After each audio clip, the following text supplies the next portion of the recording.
Welcome to the Everything Co-working podcast. I'm Jamie Russo. I'm your host. This is episode number 215. And this is a breaking news announcement. So if you're listening after the fact, you may already have heard this news, but will enjoy getting sort of the full details on what is happening here. My guest today is Mark Gilbreath. I had the pleasure of working with him closely. He was the president of the Global Workspace Association for 2 years while I was the executive director. And so we worked closely on planning conferences. He has many talents, but one of them is planning content, putting an agenda together that's really compelling, and naming sessions. So I thought in his honor, I would give an extra name to this podcast. I'm going to call it was the best of times, it was the worst of times. We've been through an incredible 18 months as co-working space operators or investors or whatever your role may be in the flex office industry. It has not been an easy 18 months, but we're starting to see some of the best of times that are coming out of the acceleration of the ability for people to choose where they work. And the latest announcement, which Mark is going to share some details around, is that the GSA, which is I attempted to call it the GWA, the GSA is the world's largest employer, and they are part of the United States government, and they have granted awards to LiquidSpace and DeskPass and a few operators in the space, and all requirements for flexible office space will go through those folks. And more importantly, 50% of those requirements will go to small businesses. So lots of you listening qualify as a small business. I'll tell you that WeWork does not qualify as a small business. The cap is $30 million in revenue per year. So you stand to win, because the other great, exciting aspect, I think, about what's happening here is that the government will have distributed employees that are outside of urban cores. And so the demand for this type of workspace could be incredible. We don't know, we're still learning, but it's a major opportunity. And it's also a signal that I think we'll see other employers sort of take and run with, because nobody has really decided how they're handling work going forward, managing their workforce versus managing a workplace and allowing more choice. It's a lot for folks to consider. So any signals that they see in the marketplace and other folks that make decisions and see how those play out, I think will help others start to make decisions faster. So I don't want to delay the intro here. I want to jump right into Mark talking about what that contract looks like, what that means for you. But it's an exciting day. It's, signs of better times to come, more demand, possibly more demand than there is supply for some of these decisions that are being made, not just by the GSA, but by other larger occupiers. So we're going to jump right in, and I will give Mark a further intro. Mark Gilbreath, I am thrilled to be with you today. And I think this might be kind of my first breaking news episode. So Mark, I'll give you a quick intro and we'll get into what we're going to talk about today. Mark is the CEO of LiquidSpace, which is a real-time booking platform for offices and meeting rooms by the hour, the month, or longer. And there was a huge announcement yesterday that is a defining moment for the flexible office industry.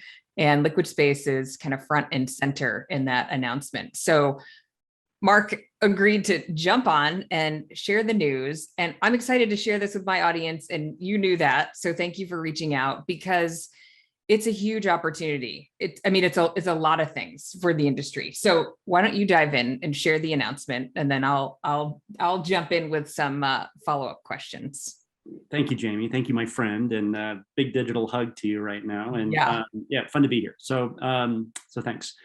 So the news, the GSA, which is the General Services Administration, which is the arm of the agency of the federal government that's responsible for predominantly the real estate of government, which, for those that didn't know this or those that hadn't thought about it, that's actually the largest building and office portfolio on the planet.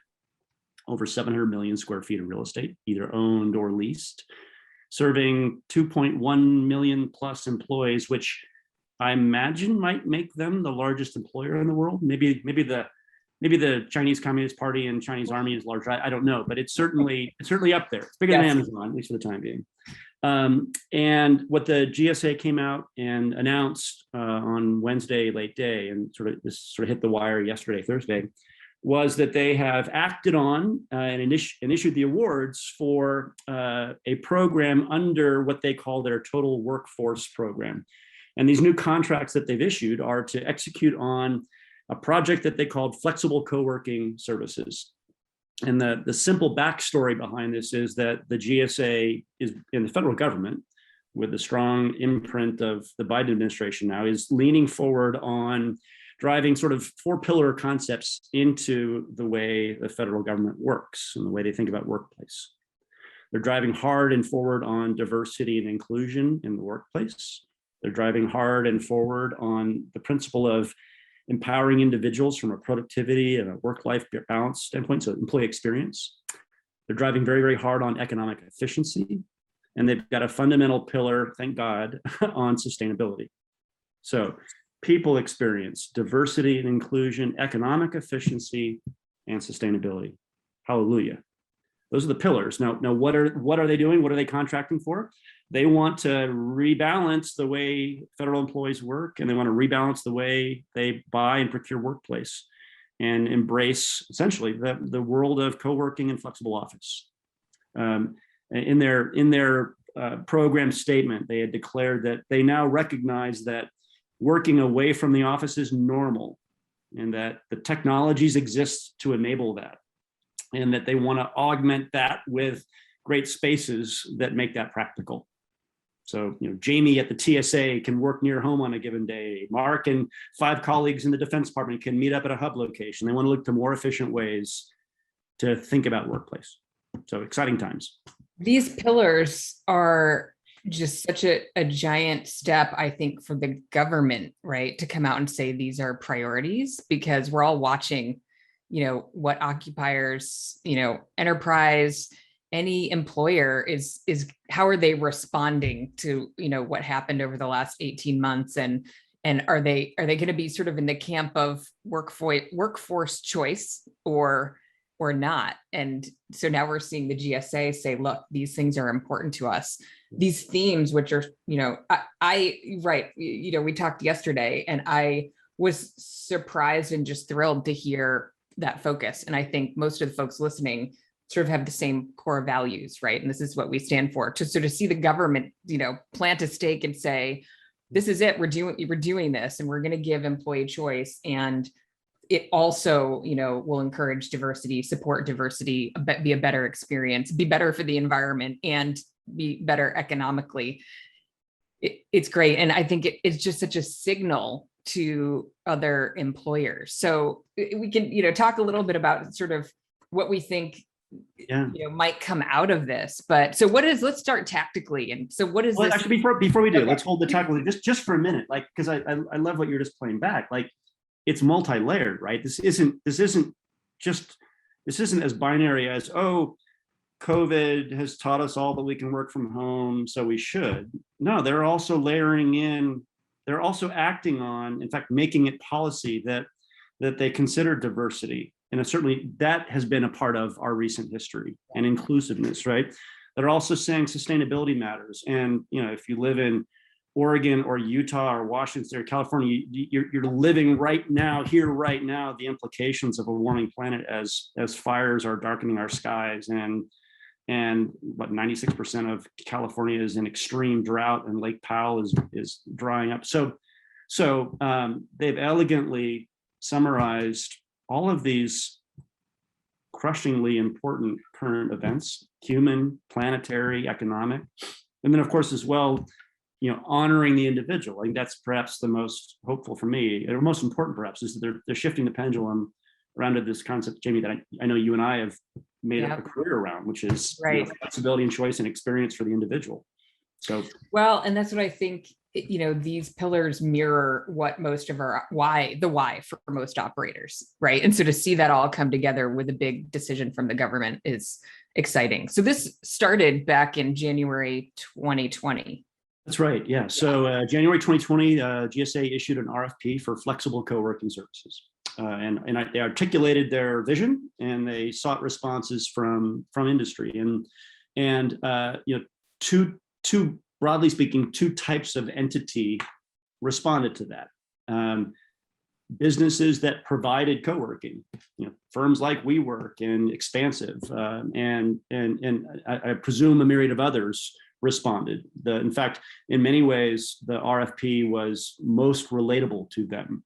The government was looking for providers who could provide them with safe, efficient, economic spaces across the vast reaches of where federal employees work, which is thousands of locations across all 50 states. The other types of entities that sort of saw opportunity to bring value to this were entities like LiquidSpace platforms.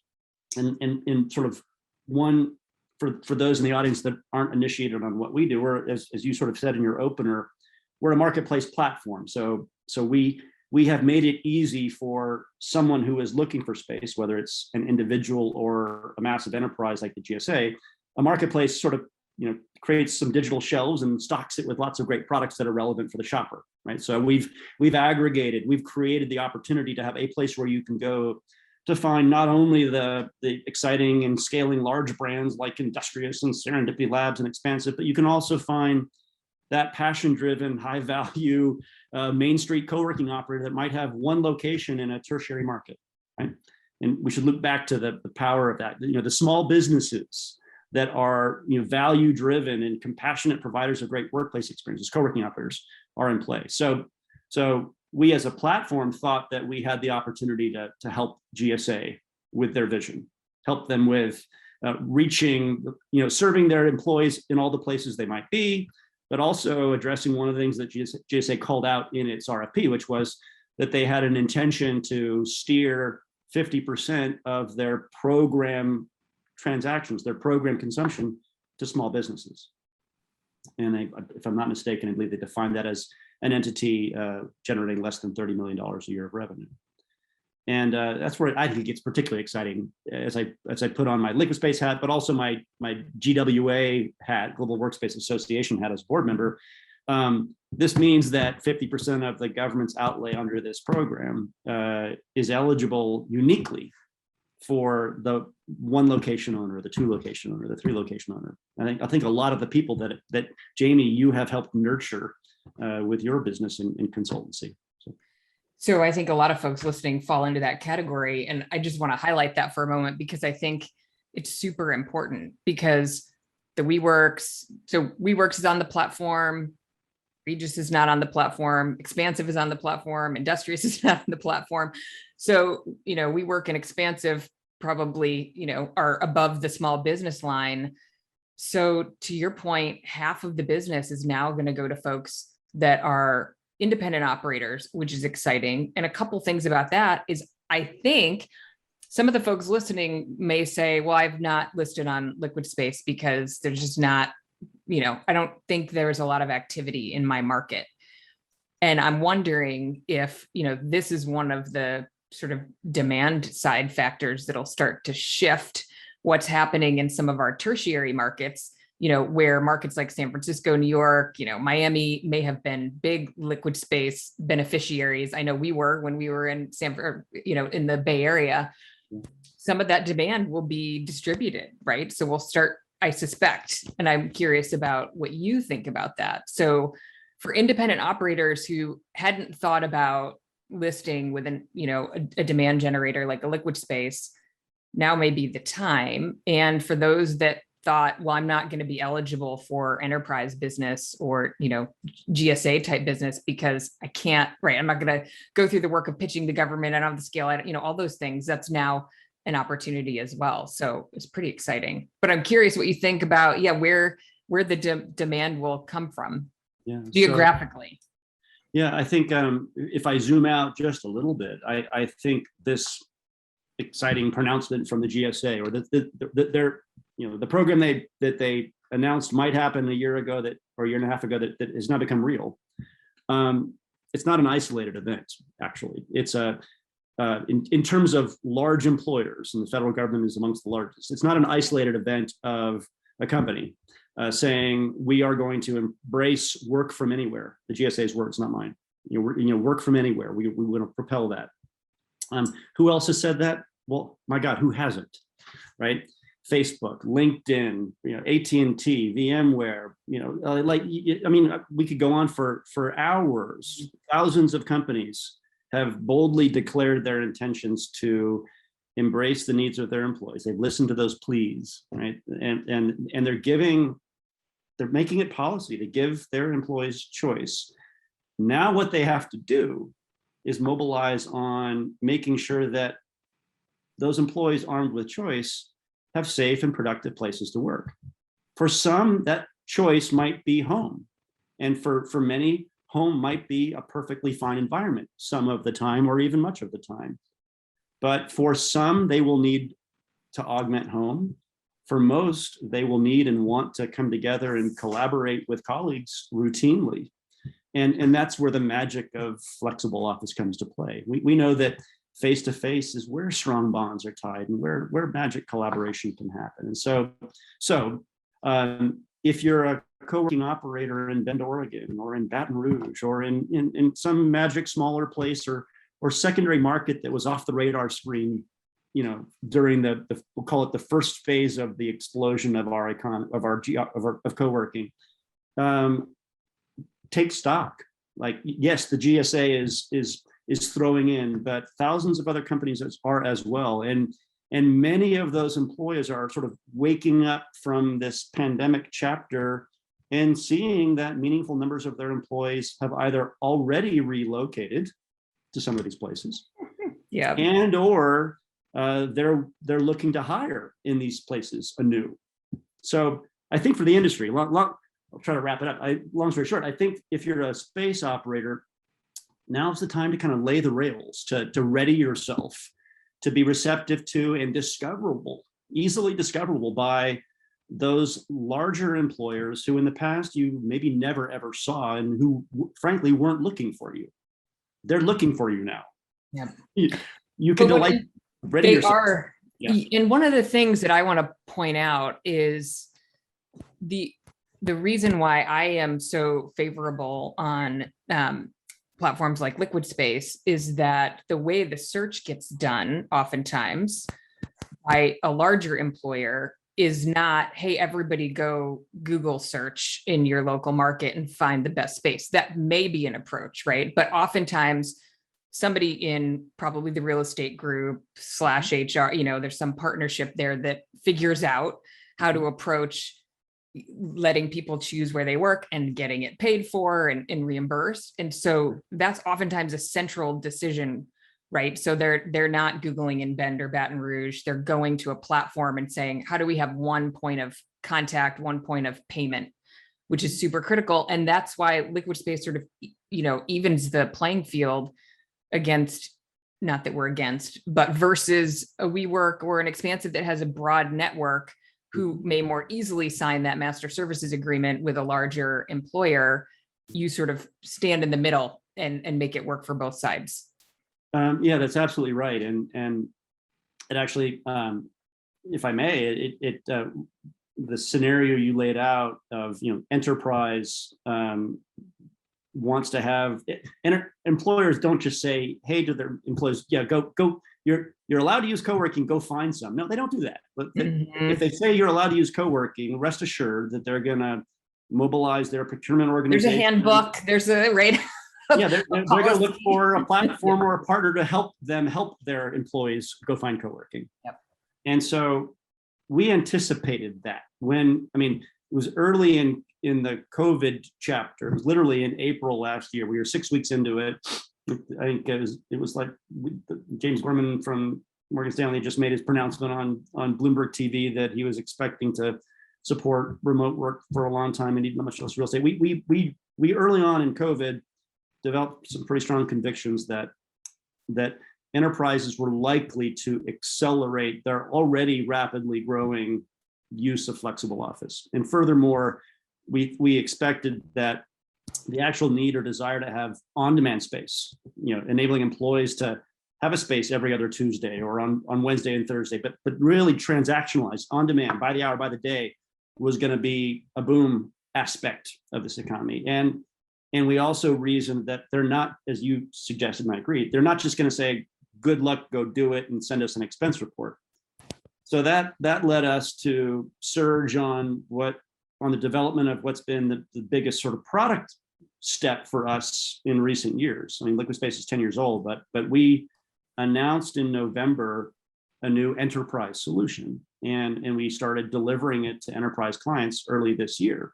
And in essence, we've created an additional SaaS tool set. We call it Workplace Manager, but it's a tool for the HR or corporate real estate leadership that want to give their employees choice, but they want to put a duty of care. They want to have some oversight and control from a quality standpoint, from an expense standpoint, a forecasting standpoint. They want to be able to put the curbs and gutters in place. So, hey, so in essence, it sets the stage for an enterprise to say, hey, Jamie, my employee, you now can. You can go use space on demand if and when you need to. We trust you. You're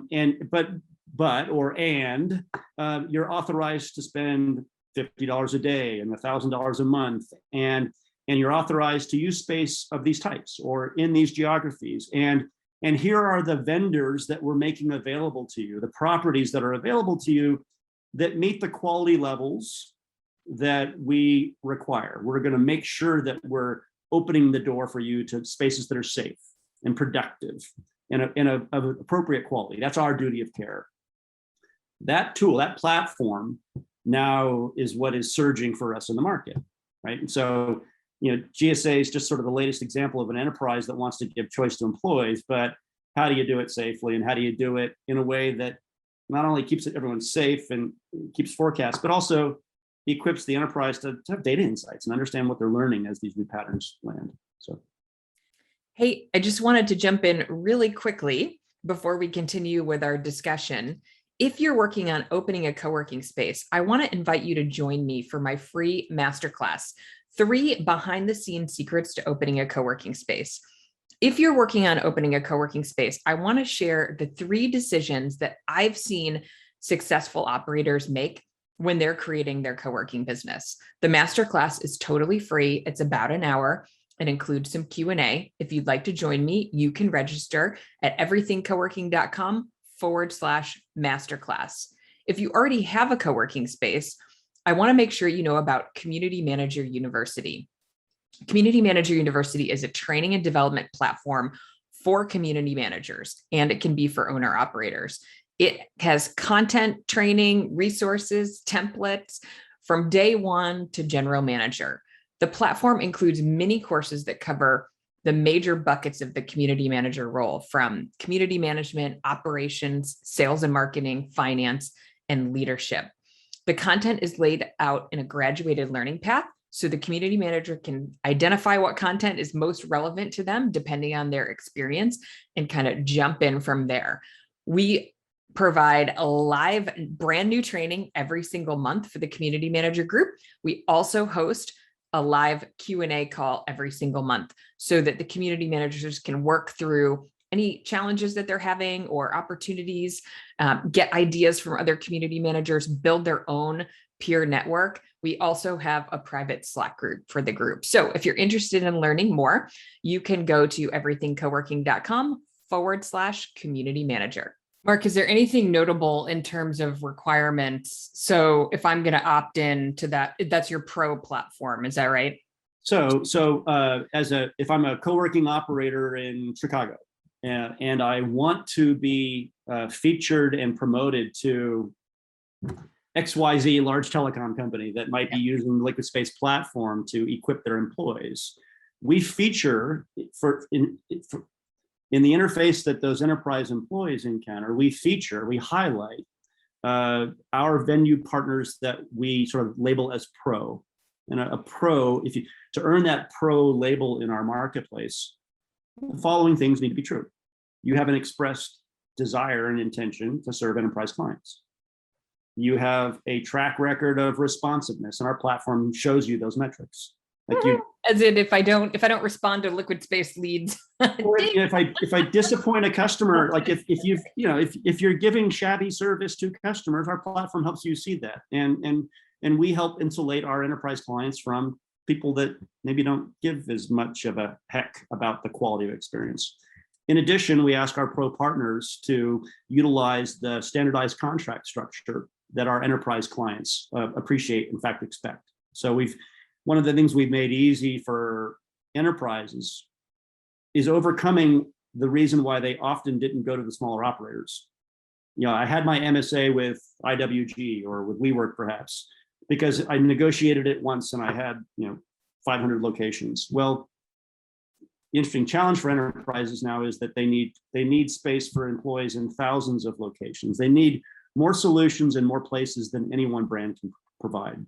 So with a standardized contract structure, we're giving enterprises the legal and procurement simplification that they want. A platform that can help them find all of those exceptional high quality spaces, large brands and small. So embrace that contract structure, have a stated desire to serve enterprises, a track record of doing it in a nice quality space.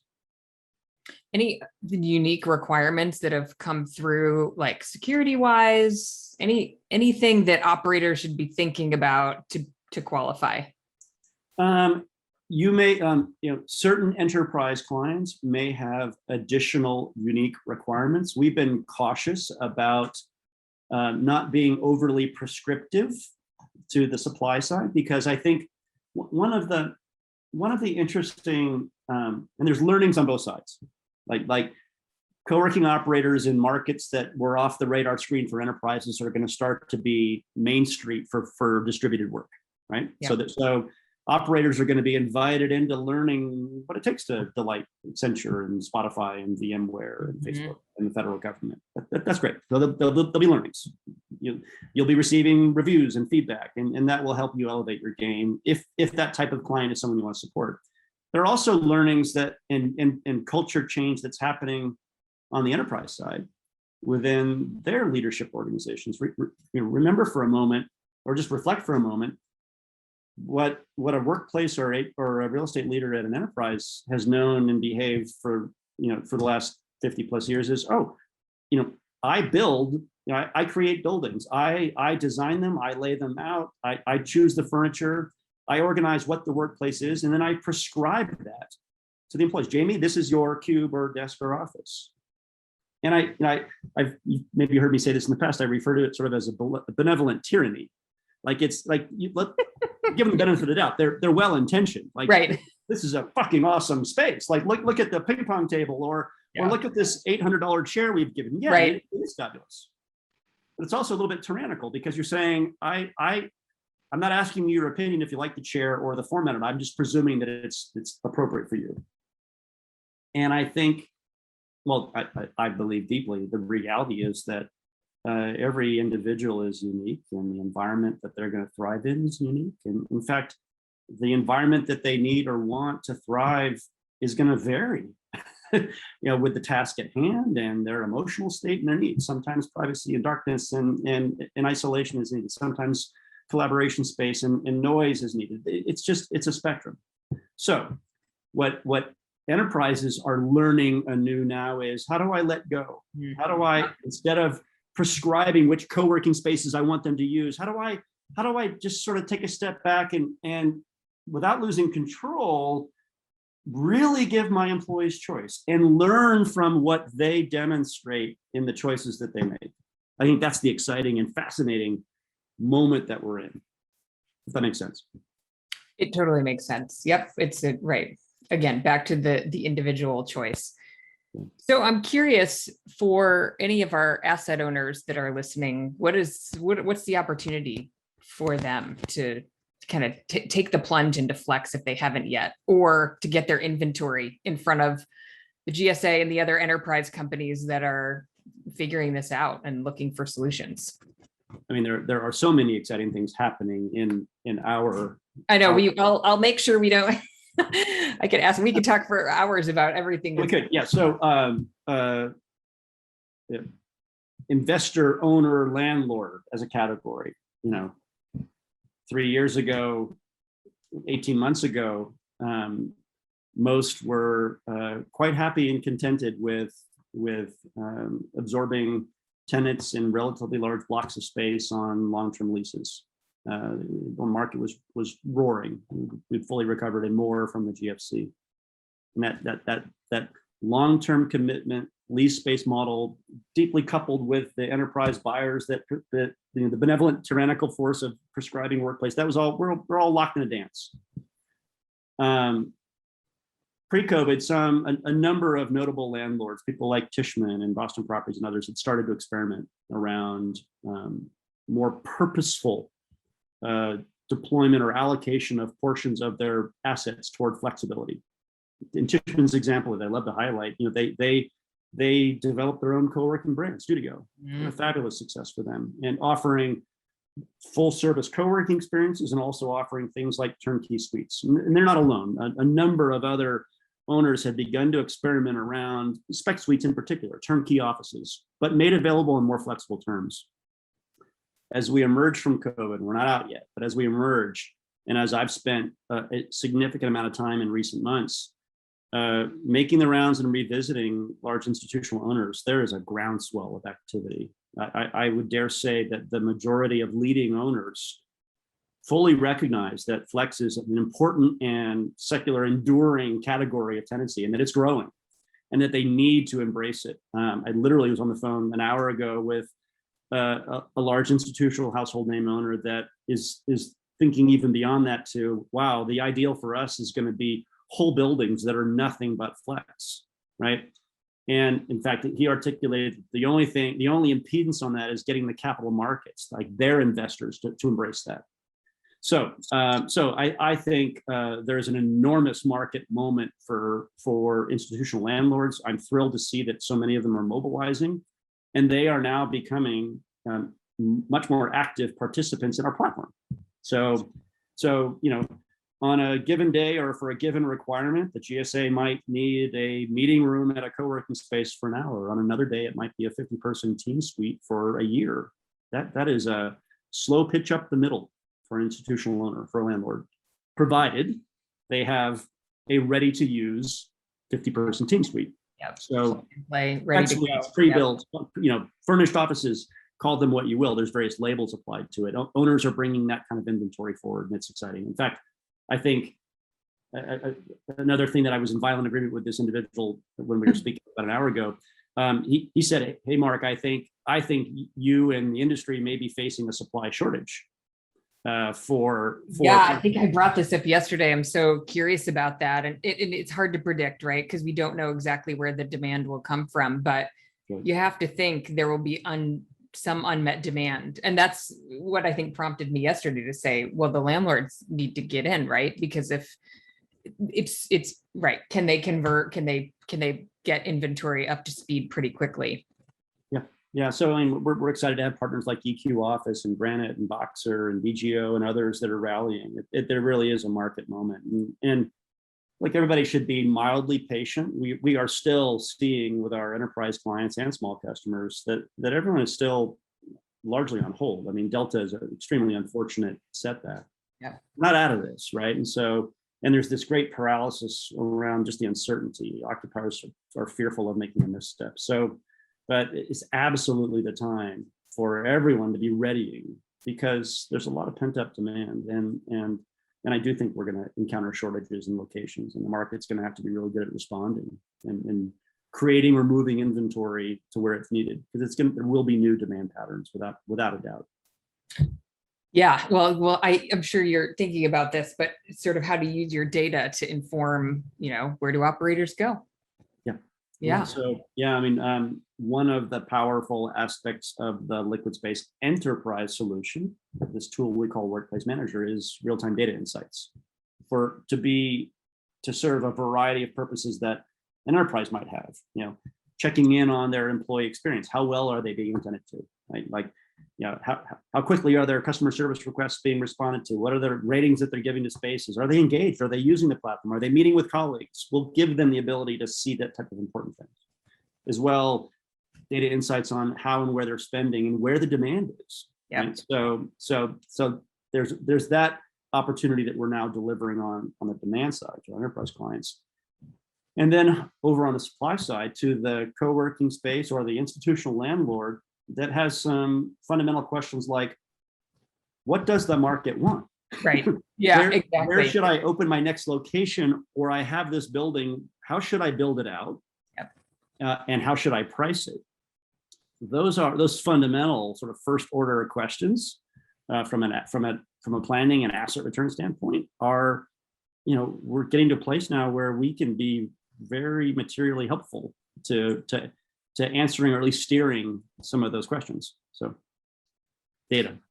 Exactly. I mean, it's an exciting time, and still, to your point, so many unknowns. So a lot to learn still about demand patterns, because again, to your point, the demand has not truly been mobilized, right? So sort of philosophically, we're seeing these decisions and these signals, but the activity is going to be a slow ramp. So the GSA, for example, I think I asked you before we started recording, okay, so when is this going to happen? And you're like, it's probably imminent, but the volume is sort of TBD, right? Like the pace, and because the federal government, just because that's what, we started the conversation talking about, is largely still working at home.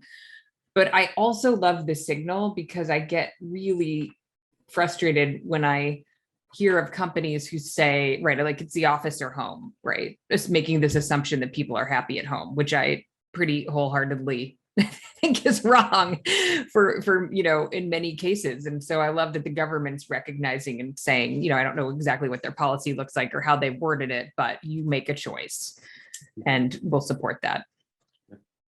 But yeah, back to the timing, it'll be we'll see and we'll learn. And yeah, we'd love to have you, share when you start to see. I think you'll have a unique perspective on, where the demand is, to your point. Where should we go next? Yeah, I'll get myself in trouble with my colleagues a little bit here. Don't do that. Eric will come in. I'll call a shot a little bit here. Like I've been excited about data insights, and frankly, a little frustrated with myself for quite some time that we haven't surfaced more of that we haven't found a way to, or we haven't, busy on too many fronts, but surfacing in useful ways that data is of great interest in that, and is now a high priority for us. We've already made enormous progress on that in building it into the product that we now sell to enterprises to help them answer the questions and the challenges that they have. That analogous opportunity exists on the supply side. So writing a check here for the future that my team will be investing against. Yeah, we will be revealing data insights to our supply partners, right? And then I think more broadly, just to the public forum, I think we've got an opportunity to put information out there, whether it takes the form of case studies or marketing reports or the like. I think I'm keen for that to happen too. Because the patterns are going to be new. We all sort of need to recheck all of our prior assumptions, and we can help with that.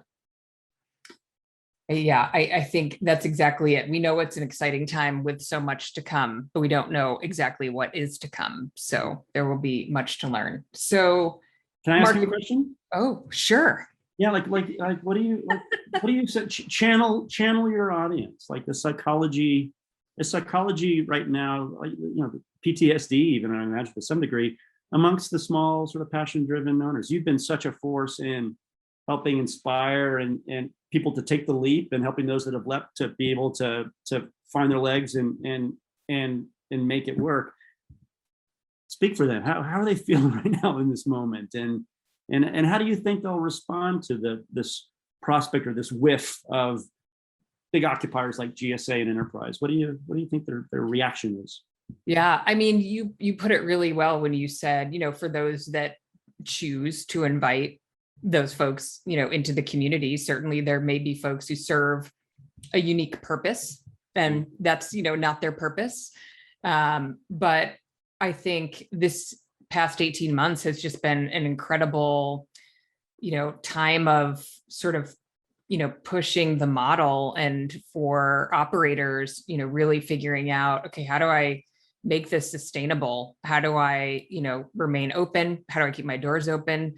And some of those things are out of an operator's control, right? Like the landlord's response and, back rent, and some things it's a hole you can't get out of. But I think in general, there's a recognition that enterprise customers are humans with their own unique personalities and passions. And just because they're not like the, next door entrepreneur or freelancer, they can contribute, and it's an incredible opportunity, I think, to create a sustainable business where you can capture that demand.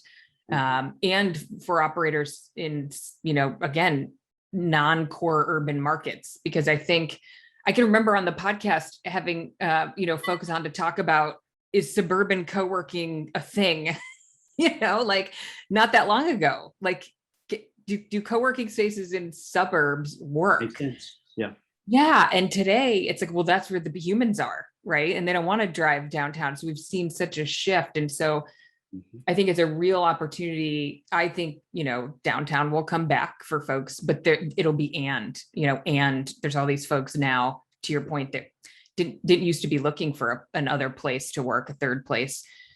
So now, they'll be looking. So I think there's some PTSD and certainly some unfortunate closures. I had an email from a lovely listener in France today saying it's been 7 years and she's not going to renew her lease. And I'm sure that's, COVID related, but I think, a real sense of optimism and, possibility. So that's why I'm excited to have you on to share, because I think, folks are looking for ways to stay in the business and be sustainable and serve. Can I channel Uncle Sam then? Oh, yes. So we're coming. We're coming to a co-working space. Your co-working space. We're coming. Please let us in. Right. Exactly. Potentially 2 million of Uncle Sam's employees. Who knows? Yeah, who knows? Amazing. It'll be fascinating to see. Right. Yeah. Even a small fraction of that community of people, humans, who serving our country, right? Those federal employees, even a small fraction, mobilizing and answering the call or taking the offer that's been given, will be enormous, right? In the commerce that it represents, but also the encouragement and the influence it will have on other organizations. Like it really is a movement that is happening. No one company is going to corner this market. It's not going to be IWG or WeWork. And no one company is the entirety of the market. It's going to be this wonderfully messy, vast, yes. coordinated human dance. This massive experiment is continuing now. It's no longer the work from home experiment rather. It's now we're moving into the good stuff, right? And we're going to put all the pieces back together again in a more sustainable and equitable and inclusive and non-discriminatory way. And I think that's just such a hopeful opportunity at hand here. Very well said. So Mark, I don't want to leave without getting sort of tactical here. Sure. If folks I would like some, GSA and Okta and VMware, and I want in on access to that, and I'm not on the LiquidSpace platform yet. Sure. What do I do? If you have questions that you would like to ask before engaging, probably the best path would be to send that question to supply@liquidspace.com. That'll be a direct feed into our partner team that supports all of our 5,000 plus real estate partners, from individual co-working operators to large landlords. If you are fairly self-initiated and you want to get started, go to liquidspace.com, and up in the top margin of the website, you'll see a button that says list space. And you can today, create your profile. Today, you can present your space into our platform. It's a self-service tool. It'll let you set up a profile. We'll also explain the terms of how our platform works. But that's the first step. Like get on board, get your space set up, lay the rails. And once you establish yourself as a venue partner, as we call them on our platform, you can express your interest in being considered as a pro partner. And look, we're eager to fast track that. We're rolling, and by the way, another thing to share, we're rolling out internationally now. So that's some other news. As Yeah, I did not know that. Yeah. So where are you going first? What's next? We are, like, this month, it's been a dozen cities in Europe. And so so that's huge, because I have listeners who are not in the US and that's not, Yep. not here yet. Wow. Yeah. So actually, yeah, there's so much happening. So yeah, as we've been earning the trust and signing contracts with major international employers, mostly US companies, but with global workforces, it was very clear early on what they want. They want a platform to manage in an equitable and consistent way their global workforce. So we've got a aggressive roadmap over the next 6 to 12 months to sort of be everywhere. The center point of that activity right now is Western Europe. We've got stuff starting to happen in South Asia. So as you know, Jamie, we've been operating in the US and Canada and Australia for a number of years, but the gloves are off and we're kind of going everywhere, which is a big task. So be patient with us, everybody, but it's anybody anywhere on the planet can initiate and create a listing for their space on our platform today. And Mark, again, tactical, but people ask me this all the time. There is no fee to list. Correct. That's right. Yep. A lot of folks, I think, hesitate because they think they're paying to get access, but they're not paying upfront to get access. Yeah. Correct. Good.